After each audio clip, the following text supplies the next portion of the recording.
موعد مباراة الأهلي والترجي اليوم في نهائي دوري أبطال أفريقيا 2024. اليوم يلتقي الأهلي والترجي اليوم السبت على ملعب رودس في ذهاب نهائي دوري أبطال أفريقيا 2024 في المباراة التي يتطلع فيها المارد الأحمر لتحقيق نتيجة إيجابية قبل لقاء العودة المقرر إقامتها الأسبوع المقبل على استاد القاهرة الدولي.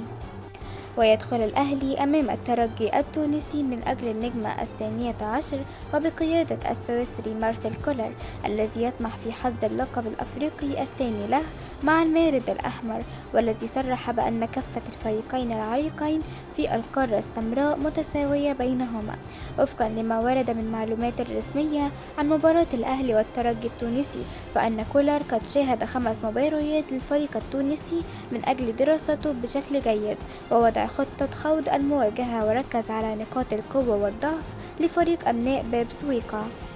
وستنطلق مباراة الأهلي ضد الترجي التونسي على الساعة 10 مساء بتوقيت القاهرة والثامنة بتوقيت تونس، وعلى استاد رادس بحضور أكثر من 34 ألف مشجع للفريق التونسي الذي يسعى لاستغلال عاملي الأرض والجمهور. شاركونا رأيكم في الكومنتات من سيفوز في المباراة، والسلام عليكم ورحمة الله وبركاته.